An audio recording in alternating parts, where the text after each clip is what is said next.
Wuhan, China memang jadi kota pertama di dunia yang terjangkit corona sejak Desember 2019. Namun angka kematian tertinggi di dunia saat ini justru dipegang oleh Amerika Serikat. Amerika mencatat hampir 1.500 kematian akibat corona terjadi hanya dalam hitungan waktu 24 jam saja, sejak hari Jumat hingga Sabtu kemarin. Jika dijumlahkan sejak 1 minggu lalu, Amerika sudah kehilangan nyaris 7.000 jiwa akibat corona. Angka kematian di Amerika yang melambung tinggi ini jelas menjadi catatan terburuk sepanjang pandemi terjadi.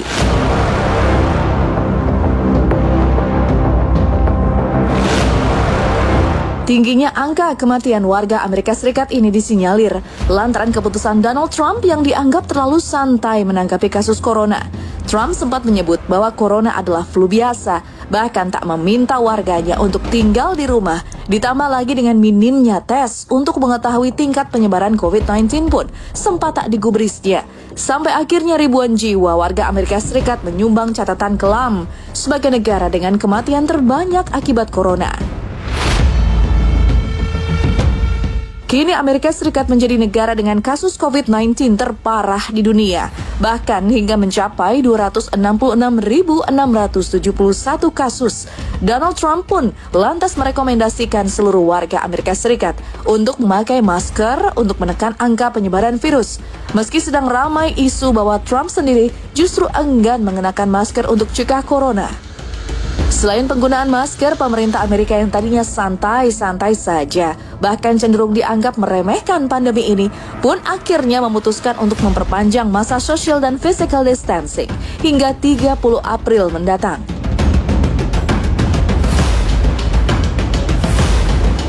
I want the American people to know that your selfless, inspiring, and valiant efforts are saving countless lives. You are making the difference. The modeling estimates that the peak in death rate is likely to hit in 2 weeks. The better you do, the faster this whole nightmare will end. Therefore, we will be extending our guidelines to April 30th to slow the spread. On Tuesday, we will be finalizing these plans and providing a summary of our findings, supporting data, and strategy to the American people. Angka kematian yang melonjak jauh dan secara drastis mengalami kenaikan membuat pekerja medis di Amerika Serikat kalang kabut. Banyak rumah sakit yang kewalahan hingga menyebabkan para tenaga medis mengalami frustasi dalam mengatasi kasus ini. So today was the first day that I've worked since our unit was designated the second COVID ICU in my hospital, and I don't know what the just happened for the past 13 hours. Honestly, guys, it felt like I was working in a war zone. Basically, I just spent the last 13 hours treating 2 critically ill COVID patients on the vent, basically by myself. And this is my new normal for the next however many months that it takes for this virus to die down. So, I'm already breaking. So for sake, people, please take this seriously. This is so bad.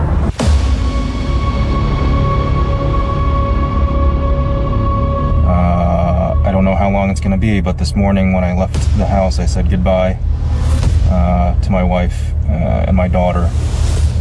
For who knows how long. It's going to be several weeks probably before I see him in person again. This is our ED. You can see all the rooms are filled. Usually these halls are very neat and empty. And now you can see there's patients everywhere because of this. It makes it very hard to work, and we're trying our best to treat everyone that we can. All these patients here. Even though we're overflowing, we're trying our best to still provide them care, which we're doing. The patients have oxygen tanks if they need. So it's not going to be easy. I mean, it's going to be really tough, and it's only going to get tougher over the next 2 weeks.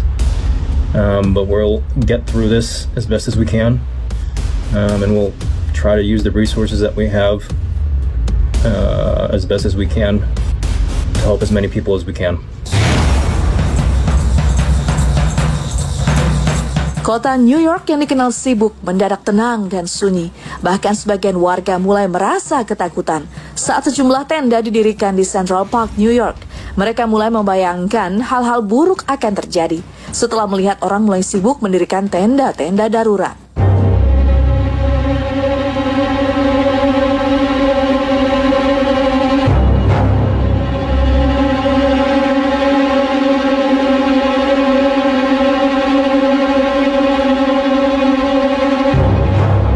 Sejak corona datang, situasi di Amerika Serikat seketika berubah jadi kota yang mencekam.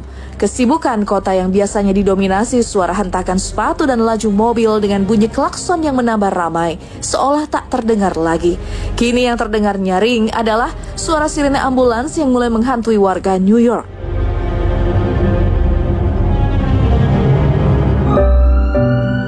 Dari dalam apartemen itu selalu kedengaran suara sirena. Bahkan 10 menit itu pasti ada suara sirena. Dan itu sampai tengah malam. Bahkan nggak jarang itu saya kebangun subuh-subuh karena kedengaran suara sirena. Dan ini mau nggak mau mungkin masuk ke subconscious ya. Jadi kita mikir, oh di luar ini pasti udah bahaya banget. Masalahnya kan saya sendiri banget di sini, di apartemen. Di New York juga sendiri, anak rantau. Jadi khawatir banget kalau kena dan gak ada yang ngerawat dan gak punya support system. Sempet mikir pengen balik, tapi Indonesia juga sama aja parahnya. Bahkan fatality rate di Indonesia itu 10%. Di New York City sendiri tuh kayak masih 2%. Selalu sharing sama teman-teman Indo di sini, teman-teman kuliah yang juga dari Indonesia, selalu sharing gimana update kesehatan di sana. Akhirnya karena tahu bahwa teman-teman juga ngalamin perasaan ketakutan yang sama, jadi kayak gak ngerasa gue lemah atau gue gagal, tapi kayak ngerasa oh ya oke, kita akan bareng-bareng ngadepin ini semua gitu. Makanan di kulkas sudah hampir habis, susu juga yang paling penting itu udah habis. Ini udah coba 3 online groceries, tempat jual kebutuhan pokok yang bisa pesan antar, tapi semuanya udah nggak ada slot, jadi terpaksa harus ke supermarket.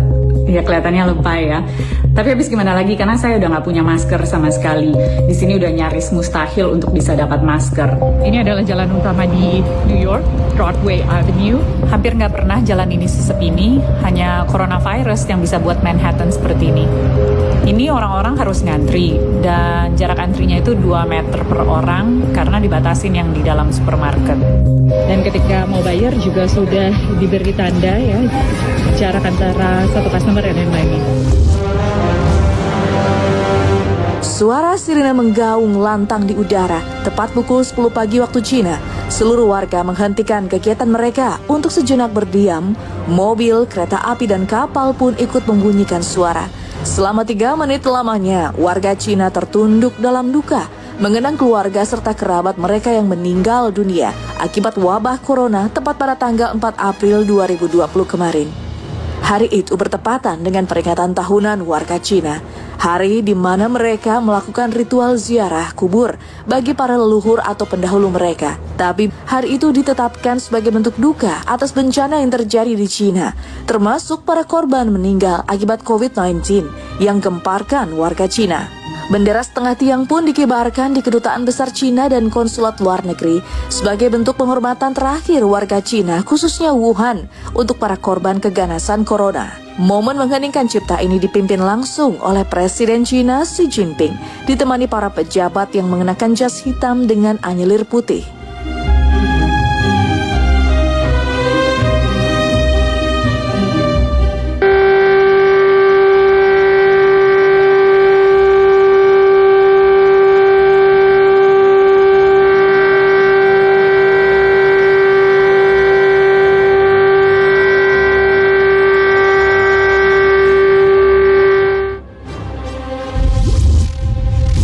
Wuhan jadi kota pertama yang terjangkit.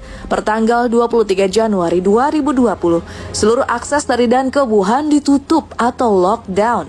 Seketika Wuhan jadi kota mati, sementara suara tangis dan teriakan ketakutan menggema di tiap-tiap rumah sakit hingga rumah warga. Sekitar 80.000 kasus COVID-19 terjadi di Wuhan.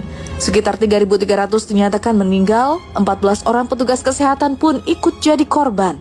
Hebatnya, hanya dalam kurun waktu 2 bulan saja, kehidupan kota yang sempat mati akhirnya bangkit lagi. Semua tangis, lelah, dan perjuangan keras melawan COVID-19 akhirnya terbayar sudah, meski banyak juga jiwa yang pergi akibat wabah ini. Apa yang diraih Wuhan saat ini jadi motivasi Indonesia untuk lebih semangat lagi. Perlahan namun pasti, Indonesia bakal mengusir corona pergi dari negeri ini. Meski jumlah kasus COVID-19 di Indonesia terus bertambah, namun keresahan ini perlahan ditutup dengan kabar kesembuhan sejumlah pasien yang mulai bermunculan. Beberapa daerah pun sudah mengumumkan kabar baik ini, di antaranya Kota Tasikmalaya, Jawa Barat, dan Pulau Dewata, Bali. Kabar ini tentu menjadi pecutan semangat bagi tenaga medis, juga warga Indonesia. Bahkan jika Wuhan bisa, Indonesia juga pasti bisa.